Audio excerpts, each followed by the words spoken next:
Hi, this is Matin Raza and you are watching our YouTube channel MJ tutorial. तो कैसे हैं आप? आज हम आपके लिए लेके आए हैं चैप्टर 2 मैक्रो इकोनॉमिक्स का basic concept of macro economics.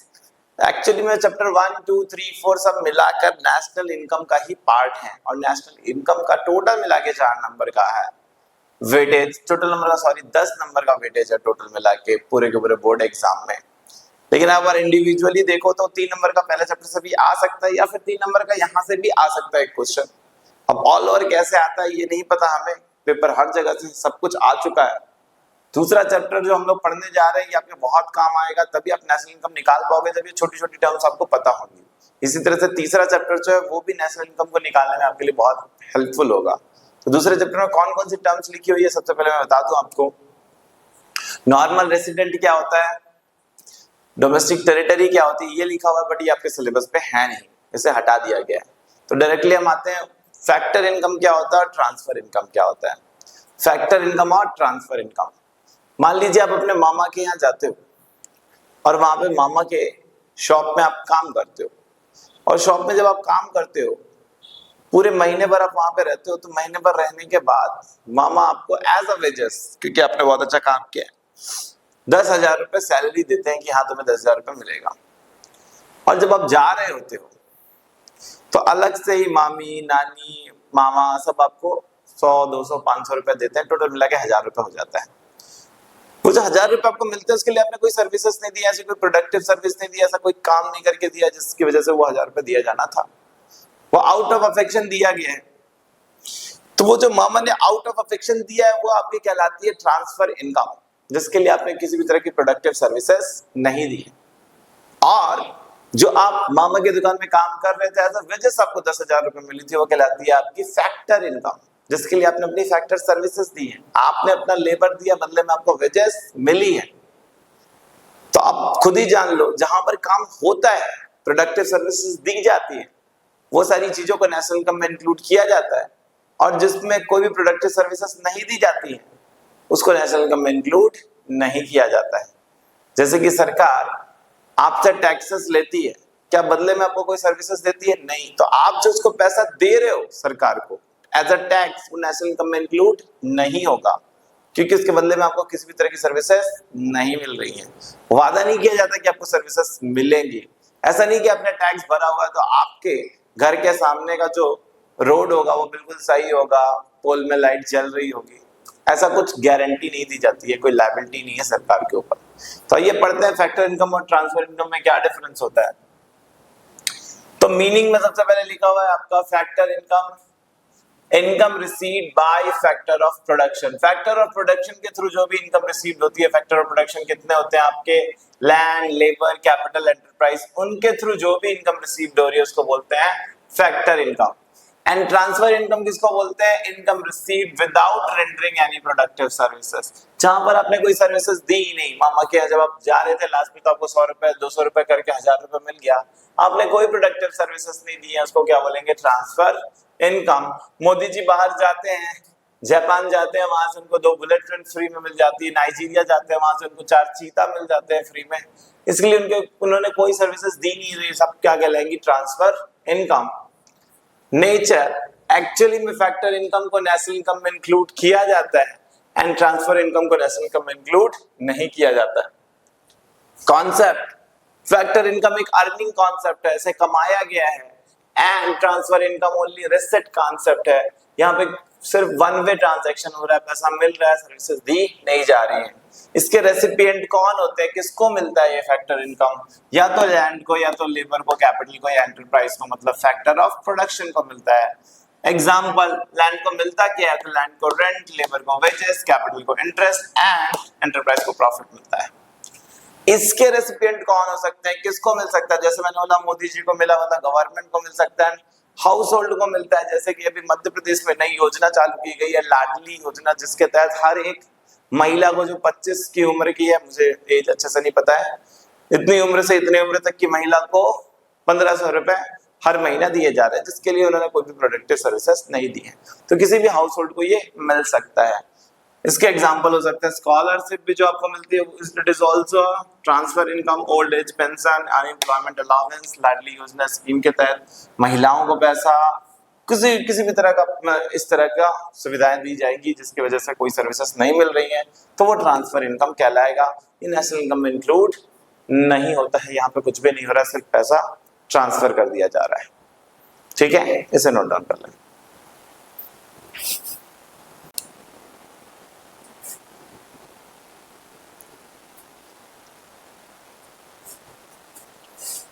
Okay, अब आ जाते हैं हम लोग किस चीज पे, इस चीज पे जो बहुत ही इंपॉर्टेंट है। पहले हम लोगों ने देखा ट्रांसफर इनकम और फैक्टर इनकम, वो हम देखने जा रहे हैं।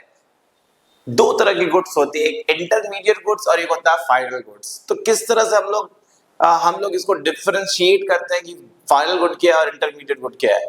तो फाइनल गुड के लिए बताते हैं यार वो गुड्स जो या तो यूज होती है किसके लिए, कंजम्पशन के लिए, और या तो यूज होती है फॉर इन्वेस्टमेंट।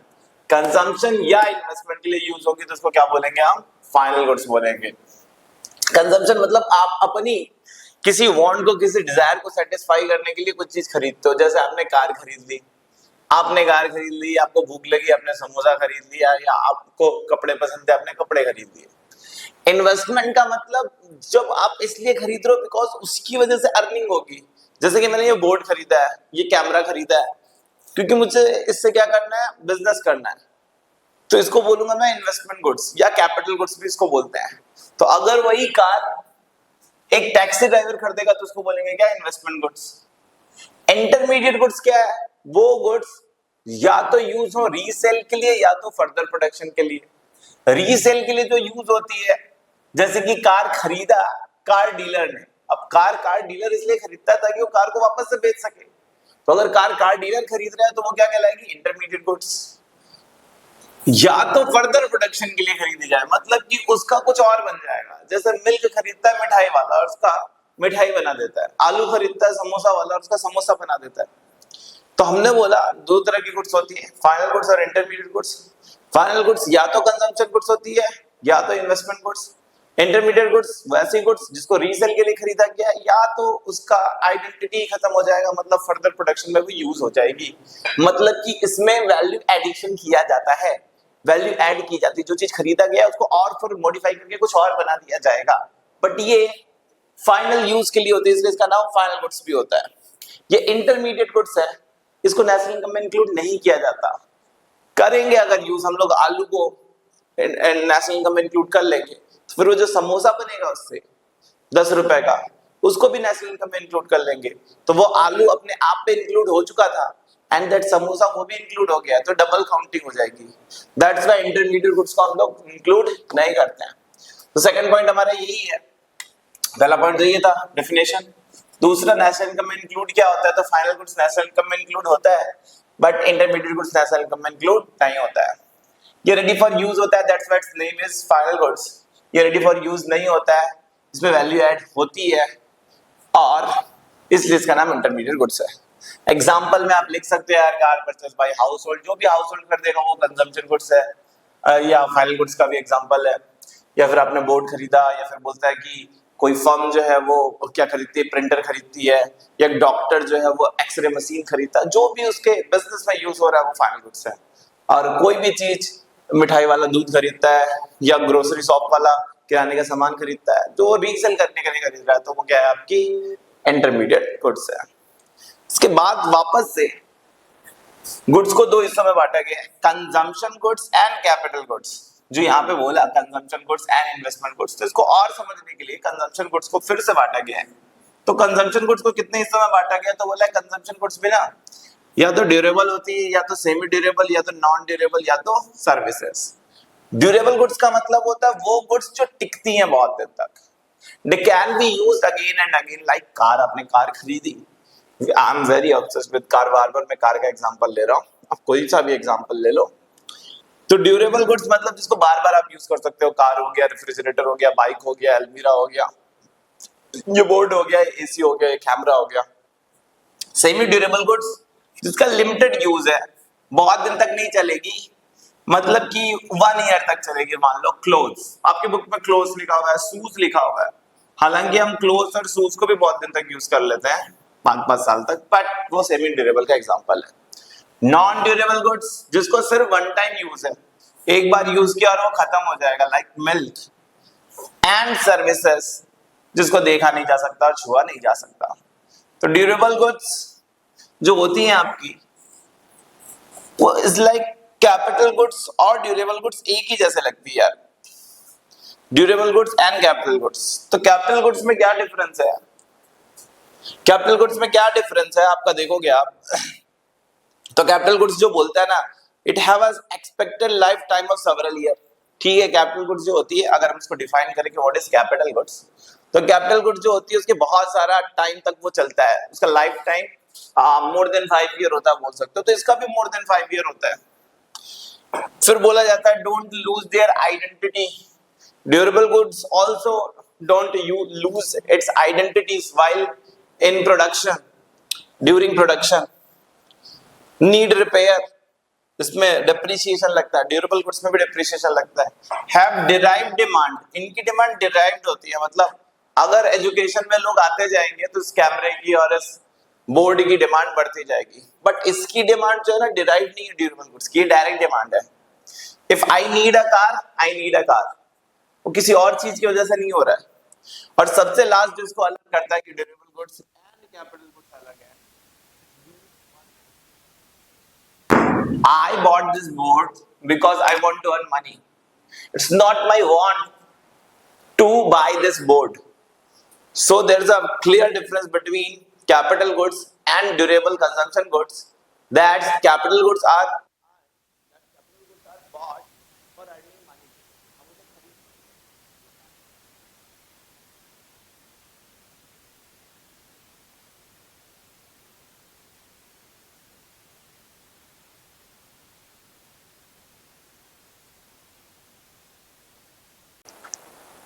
ओके, तो इस वीडियो के लास्ट टॉपिक में हम पहुंच चुके हैं। पहले हम लोगों ने आपको पढ़ाया ट्रांसफर इनकम, फैक्टर इनकम, फिर हमने आपको पढ़ाया इंटरमीडिएट गुड्स, कैपिटल गुड्स, और आज हम आपको पढ़ाने जा रहे हैं क्या, सम टॉपिक जो बच गया था इस मैक्रो इकोनॉमिक के कॉन्सेप्ट के, depreciation, capital loss, NIT, NFIA, and that's it.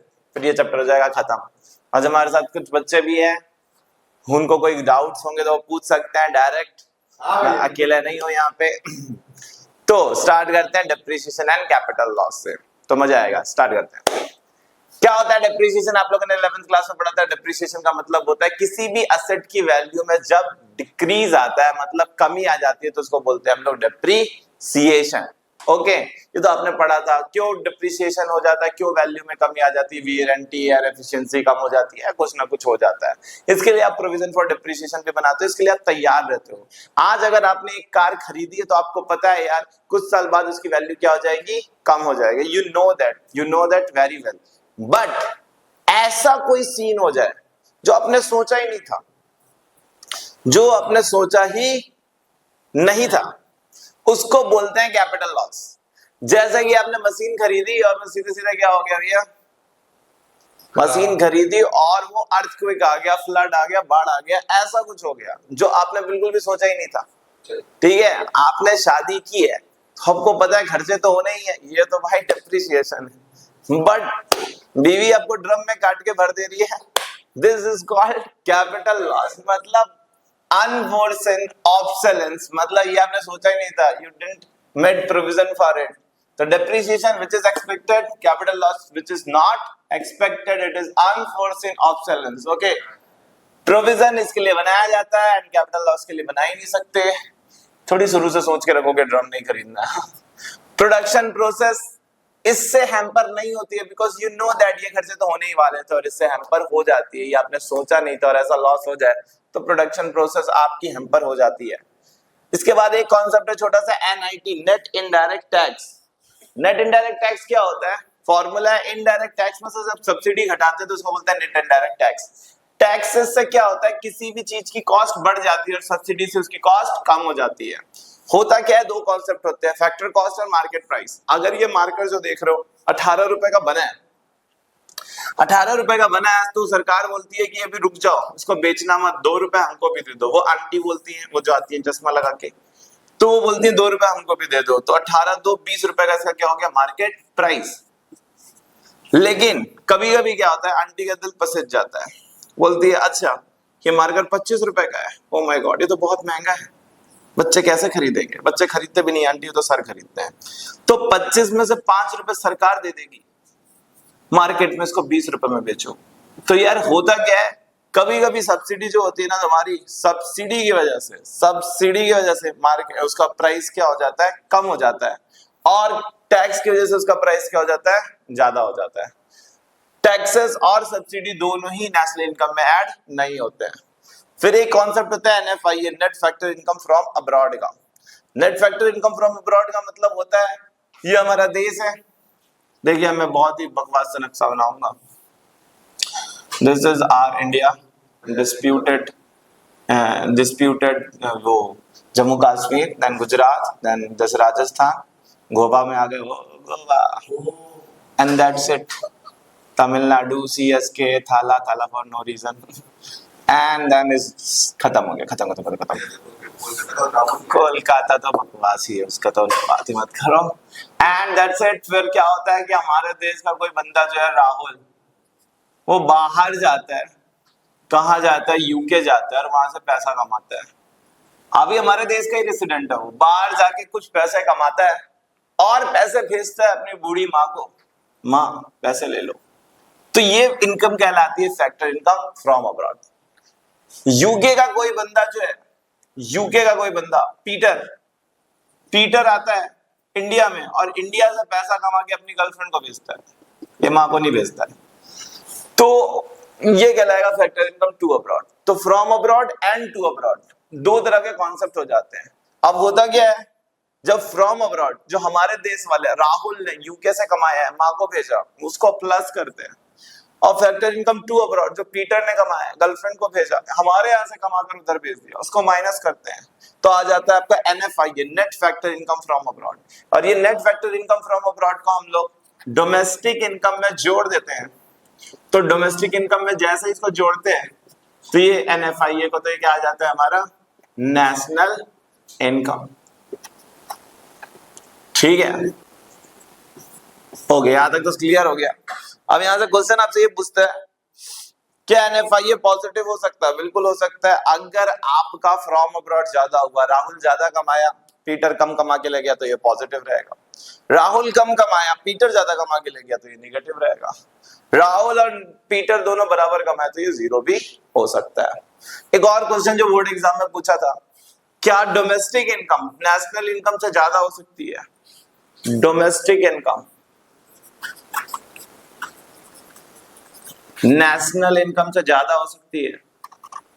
National income से ज्यादा हो सकती है। डोमेस्टिक इनकम नेशनल इनकम से ज्यादा हो सकती है? बताओ, तुम्हें बताओ मुझे, हो सकती है क्या? डोमेस्टिक इनकम नेशनल इनकम से कम हो सकती है? सामने बैठे वाले बच्चे बता सकते हैं? तो डोमेस्टिक इनकम नेशनल इनकम से ज्यादा हो सकती है। एग्जाम दे चुके हैं फिर भी इनको नहीं पता, और ये क्वेश्चन आया भी था इसी बार। डोमेस्टिक इनकम नेशनल इनकम से, हाँ, डोमेस्टिक इनकम नेशनल इनकम से ज्यादा हो सकती है, बिल्कुल। क्यों? क्योंकि डोमेस्टिक इनकम जो है भाई देखो, अगर राहुल जो है वो कम कमा के लाया और पीटर ज्यादा कमा के ले गया, तो एनएफआई हो जाएगा माइनस। अगर एनएफआई हो गया माइनस, तो डोमेस्टिक इनकम मान लो 500 करोड़ है, एनएफआई आ गया माइनस का 100, तो नेशनल इनकम कितनी हो जाएगी? 400। तो हो गई ना डोमेस्टिक ज्यादा नेशनल से। तो हो सकता है बिल्कुल डोमेस्टिक नेशनल से ज्यादा भी हो सकती है, जब एनएफआई क्या रहेगा? Negative. Domestic income national income के से बराबर भी हो सकती है। नेशनल इनकम को हम लोग बस एनवाई लिख देते हैं। जब एनएफआई कैसा रहेगा आपका? जीरो। और डोमेस्टिक इनकम आपकी, यहां तक शायद तक दिख ना रहा हो, बहुत नीचे पहुंच गया, तो आप बस सुन लीजिए। डोमेस्टिक इनकम नेशनल इनकम से कम भी हो सकती है जब एनएफआई रहेगा पॉजिटिव। इसको आगे भी हम लोग बताएंगे दूसरे किसी वीडियोस में, बट यहाँ पे मैं बता दे रहा हूँ, एनएफआई पॉजिटिव नेगेटिव जीरो कुछ भी हो सकता है। हमारे देश से कौन कितना कमा के ले गया और हमने कितना कमाया, उसका डिफरेंस को बोलते हैं डोमेस्टिक इनकम। नेशनल इनकम में कोई भी ज्यादा बड़ा, ज्यादा कम, बराबर सब कुछ हो सकता है। लास्ट टॉपिक है कंपोनेंट ऑफ एनएफआई। एनएफआई में आता क्या क्या है? एनएफआई का मतलब क्या है यार? बाहर से कमाए, बाहर वाले हमसे कमाए, दोनों का डिफरेंस को बोलते हैं। तो नेट कॉम्पनसेशन टू एम्प्लॉय, सबसे पहले कुछ एम्प्लॉयज जो है वहां के यहाँ आते हैं और यहाँ के कुछ वहां जाते हैं। आपके बगल में एक भैया होंगे जो यूरोप में काम कर रहे होंगे और वो बड़े गर्व से बताते हैं कि हम यूरोप में काम कर रहे हैं। हम क्या करें, हमको तो जलन होती है ना। तो भैया जब वो पैसा भेजते हैं अपनी बूढ़ी माँ को तो बूढ़ी माँ को जब वो पैसा भेजते हैं और यहाँ पे जो बंदा पीटर आया यार वो पैसा भेजता है किधर? अपने उधर गर्लफ्रेंड को। तो इसके डिफरेंस को क्या बोलते हैं? Net compensation to employ. अगर वो दोनों क्या कर रहे हैं? जॉब कर रहे हैं। इसी तरह से ऐसा भी हो सकता है कि जॉब ना कर रहे हो लेकिन net income from property and entrepreneurship हो। जैसे आपको पता होगा कि शाहरुख खान ने लंदन में एक बंगला लिया है, इसी तरह से टॉम क्रूज ने भी मुंबई में एक बंगला लिया है। शाहरुख खान को वहां से रेंट मिलता है, टॉम क्रूज को यहाँ से रेंट मिलता है। दोनों रेंट को आपस में माइनस करेंगे तो क्या आ जाएगा? Net income from property and entrepreneurship. Net retained earning, कुछ ऐसी कंपनी होगी हमारे देश की जो वहां पे होंगी। मान लो रिलायंस, वैसे है तो नहीं लेकिन मान लो रिलायंस का एक ब्रांच शायद तक, मुझे पता नहीं है, यूके में हो। और यूके की भी बहुत सारी कंपनी, यूके नहीं यूएस ले लेते हम लोग, यूएसए में हो। और यूएसए की भी बहुत सारी कंपनी है, जैसे एप्पल है, उसका ब्रांच यहाँ पे भी है। तो एप्पल जो कमाकर यूएस में भेजती है और रिलायंस जो यूएस से कमाकर इंडिया में भेजती है उसको बोलेंगे नेट रिटेन्ड अर्निंग। तो एनएफआई में तीन कैटेगरी आ जाती है, जो कंपनियां एक दूसरे देश में हैं और जो लोग एक दूसरे देश में कमा रहे हैं और जो हमारी प्रॉपर्टी लोगों ने एक दूसरे देश में खरीदी, और इन सब का डिफरेंस क्या कहलाता है? Net factor income from abroad. तो यहां तक हमने बता दिया, दूसरा चैप्टर लगभग कंप्लीट हो गया। मिलते हैं नेक्स्ट वीडियो में। वीडियो अगर आपको अच्छी लगी तो इसे लाइक करें, चैनल को सब्सक्राइब करें और कोई सा भी अगर आपको डाउट हो तो हमें कमेंट करें। Thank you.